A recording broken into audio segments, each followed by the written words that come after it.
All right, hey, and welcome to the Cultivators Conversations. Honestly, I think this is episode 5 or 6. We've done so many now already. But this is a video series brought to you by Cultivate, where we are cultivators who chat about a variety of topics that interest us. We are people who like to change the status quo, especially at our workplaces. I'm Jeff Montague, and joining me today, I have Jamie Kane and Dan Kimbrough. Jamie, Dan, welcome to the vidcast here. Thanks for having us. You're welcome. And now today's episode, we're going to talk about something that we've probably all discussed with our inner circles in private messages, but I think it might be time to say it out loud or else nothing's going to change. Now, the topic, of course, is that meeting could have been an email. And this is really based on an article that we read earlier this week on the Atlassian, I believe I'm saying that right, about running effective meetings. So there was more than just, the meeting could have been an email. But I would say, before we get into horror stories, which I know we all want to get into, because the article was intended to talk about effective meetings, do either of you have, was there anything you read in there or anything that you yourself just kind of always think about when planning meetings that would constitute an effective meeting or make it effective? What tips would you give somebody? Jamie? Well, actually, Dan and I, having been in different organizations and different things together, we talk about this actually. Like, should this be a meeting? Should it be an email? And I think that's part of the first step. Like, who's your audience? What is the topic? What are you trying to accomplish in that meeting? And if you can't answer, like, why are we having this right there? Maybe stop. But really, it is actually, to your point, like, there should be a purpose. You should leave with action steps and, a direction. But you should have an agenda. You should follow the agenda. You should have some follow-up and really engage the participants in the meeting. I think, one of the things we do, and honestly, I'm not the best at this either, right? And I don't think anyone's perfect. We fail sometimes too. But how are we engaging everyone that's in that meeting? We ask them to come. Their time is very valuable. Are we engaging them? Are we asking them what to do? Right, Dan? No, I agree. And I think the agenda is one of the big things. If you don't have an agenda, you, as the moderator, the person running the meeting, will get off the rails at some point. And so it helps to sort of organize it and let everyone know. And the engagement is, I think, also extremely important.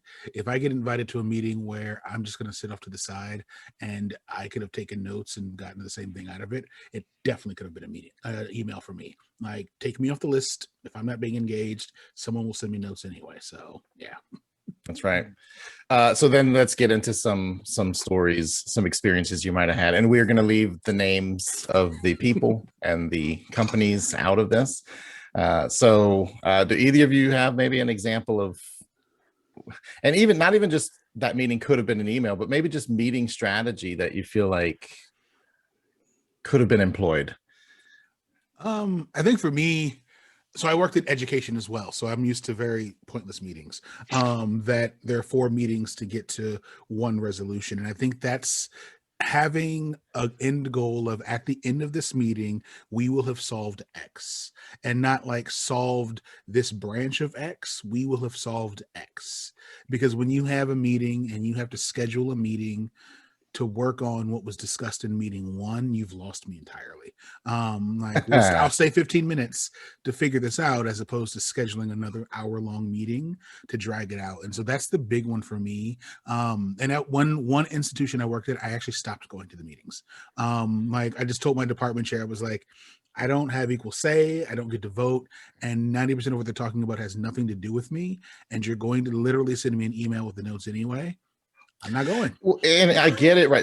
We've kind of gotten in this place, and maybe it's workplace politics, where everybody feels like they want to be at every meeting, or people planning a meeting think that they have to invite everybody to the meeting because of, like, if you even think about like a RACI, where, if you need to be informed, if you're the I on there, then I need to be informed, which means I need to be there. We're making the mistake thinking that the only way to be informed is to be present at the meeting. Exactly. And I think that's completely the opposite end of where it needs to be. Like it can be department heads, or someone else from within the department who is running that program or that event or heading a team, but let that person then relay it back to their team, Mhm. because the higher up you are, I think, on the chain when it comes to organizing a meeting, the less you really understand about who's the shareholder who needs to be there. So you invite the whole team. And at the end of the day, only one person really needed to be there. That's real quick. My quick anecdote. That's what one time I had some staff when I managed staff, and we would take the divide and conquer approach, Yeah. where you'd have 5 or 6 meetings throughout the week, and sometimes those meetings, all 5 of them, were the same 20 people discussing the same 2 topics. And so we did a thing where it was, okay, you person A, you're going to go to that meeting, person B is going to go to that meeting, I'm going to go to that meeting. And if my employees ever needed an answer that they were asked in the meeting that I knew the answer to and maybe they didn't, we use this technology, I think it's called instant messaging, where they were able to just ask me and I'm there. I mean, I'm present. So they became more, it put them even in a position of leadership within the dynamics of the larger team. Agreed. Jamie, what about you? So my story, actually, when I first started my career, I was, part of this coalition, and there's 40 organizations involved in this. And, I was invited first time in this meeting, 30 minutes to get there, by the way, 30 minutes to go back to where I was. So keep that in mind. 45-minute meeting, no agenda, no real clear direction for what the meeting was happening. And the best part was, and I was new to this group and new to this meeting, no introductions. Right? So, the meeting's going on and I'm taking copious notes, or so everyone thinks, but in actuality, I'm writing all the different things I could be doing at this time rather than being in this meeting, right? And then I got to the point where it was time where actually the facilitator allowed for some conversation, like the last 5 minutes of the meeting. And I actually asked everyone to introduce themselves because I felt like at least I'm going to leave this knowing who else was in the room, so I could, connect outside. And then I think I was hosting that meeting. Yeah, no. Sorry, John. But truly, and I did leave with one great piece of information, but to the point of the story, like that could have been an email. Like that did not need to be a meeting. And when you go through the article, like it was a lot of ego in that meeting, right? Because the facilitator was dominating that conversation. And I also like, back to what some of Dan was saying and what some of you were saying, those different roles that everyone plays in the meeting. That's really important too. You need that inclusiveness of, people are coming at this from different perspectives, and how do we, get that out of them? And do they know their role? Do they know why they're there? It's a great question, right? When you hit something on the head too, where why is it that in some meeting, an hour-long meeting, maybe that needed to happen could have been 15 minutes if every person at the meeting didn't feel like they had to pontificate and talk for 15 minutes to say one sentence, right? It's like where we are kind of landed in this place where we feel like the more we say, the smarter we are. What was that? And the funny thing, I forgot what I was watching the other day, and they talked about sort of in meetings, the person who talks the most is usually the one who needs the most attention, and the person who talks the least, or the one asking questions, is usually the one in power. Because ideally, if you're asking questions, you're following up, you're observed what's going on, and you're trying to pull more information out of people. Whereas those who pontificate and go on, they just want to seem like they're part of a process or seem like they're part of something. Right. And I took away, and I really thought about that. I was like, wow, like who are the quiet ones in the meetings? Because they're usually the ones either taking the notes or observing it all. And that's the one that at the end, so hey, what would you like to contribute to this? Because they probably, from listening more, have more to say. Right. They've been taking it. And it's okay. We're not saying it's not okay to talk, right? I mean, if you have something to say, it's okay to say it, right? But it's kind of like you say what you say. And I think part of it too is maybe to give some of those people maybe an excuse is they feel like if I only say that 1 or 2 sentences, which is enough, to me it's enough. But again, going back to office politics, do the other people assume that I have nothing to contribute? Right. You know what I mean? And a good facilitator, like I've been in meetings with both of you facilitating, and you call it out. You see, like, hey, Jamie, what do you think about this?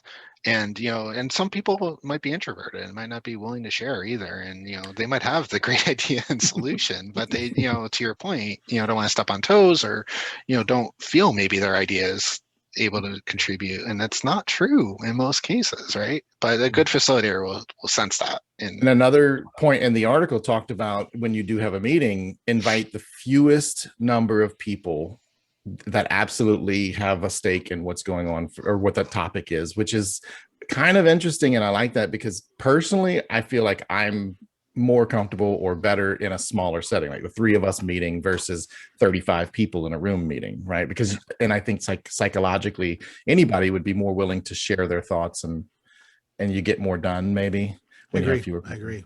Well, and it's funny, I kept, when I was reading that part, I kept thinking about back when I was a resident director, because it was that part about invite the fewest stakeholders, but also the part about having meetings in the morning when people are more creative. And I disagree with that one entirely as a parent, because my creativity goes to getting my son out the door or to his computer and during COVID.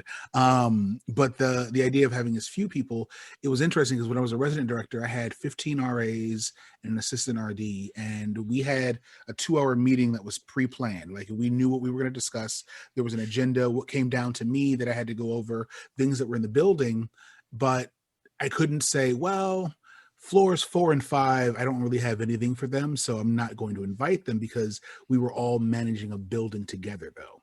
And so that was one of the things that I understand, inviting the least amount of stakeholders possible, but also just because in this specific meeting, I don't have a thing directly to say to you, doesn't mean that your being there isn't going to help, because there may be a question that pops up, or there may be something that you didn't realize is going to relate to you. So I think a lot of it goes back to knowing your team well, and being able to say, I know that this meeting on the surface has nothing to do with you, but I'm going to want you to be there just because of these things. And I think that goes back to knowing your team, knowing who they are, what they do, what they're going to contribute, and what's on their table outside of this meeting, because it may lead into those things. And if I could build off of that, and Dan and I talked about this a lot, and Jeff, you and I talked about this a lot, but that it's important too to get that diverse perspective sometimes, because we're so much sometimes in a bubble where, maybe like it doesn't even seem like, oh, I should invite so-and-so, but there's a skill set that could probably help in this conversation. And that could actually be part of the solution, and inviting them, because we're so sometimes tunnel visioned that this is it, I know this, but then Dan might have a perspective I never even thought of. And here we are spinning our wheels. And then he comes into the meeting and is like, what did you ever think of this? And then everyone stops and they're like, oh my God, we never thought about that. Right? And sometimes it's better, right? Because you're not in that bubble. You see Right. things from that other perspective, and you need that. Absolutely. Yeah.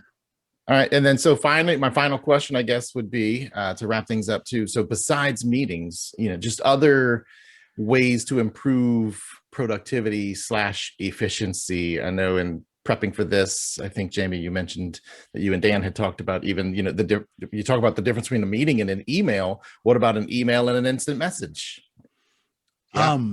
When can an email be an IM? Well, but I think there are so many tools today, like Slack and Instant Messenger and all these things, that make it for an idea pops in your head and you can immediately reach out to someone, that are considered taboo in business, right? Like, a lot of businesses don't want you to have your Instant Messenger open or be working in Slack, or whether, maybe it's an Instagram that you're working, however you communicate with other people.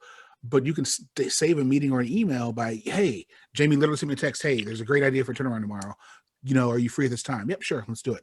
That was it. I didn't need an email. I didn't need a phone call or anything else. And I think that we have a meeting to discuss. And I think that, but I think the idea that if it can be really done that quickly, I need a yes or a no. Right. Don't email me. Send me a text message and we're good to go. Well, and that's kind of like the tactic I always employ is you start with an IM. And if where that IM conversation goes becomes more complex, then you might pop over into video, voice, or something. And again, that's just a one-on-one conversation. And then the email has become more of a permanent record thing, right? It's a filing system. And unfortunately, especially, I guess in community management, most of your activity happens in either instant message, Slack, or Zoom, or calls like this, or things like this. But emails are more just kind of like automatic form submission type stuff. And blowing both of your minds back to what Dan said, there's this telephonic device that we have that actually is not for like, your favorite app and surfing the web and you're just sending text. It actually works to actually have a conversation with the person on the other end sometimes too. So real quick. All right. So real final question here, because we are at time then. So are you at this point, especially after a year in social distance world, are you more comfortable jumping on a Zoom call than a phone call? Like if somebody were to call you, does it feel like an invasion of privacy? The funny thing is, if my phone rings and I'm not expecting it, I may just turn it over, just use it and just flip it over and not even look at who it was, and I'm good to go. But there are people who will send me a Zoom invite and then say, "Hey, I need to talk to you about something real quick," and it's just the forewarning of, we need to talk about something. That's why you're communicating. And I would much rather jump on a Zoom call than still to this day answer my phone.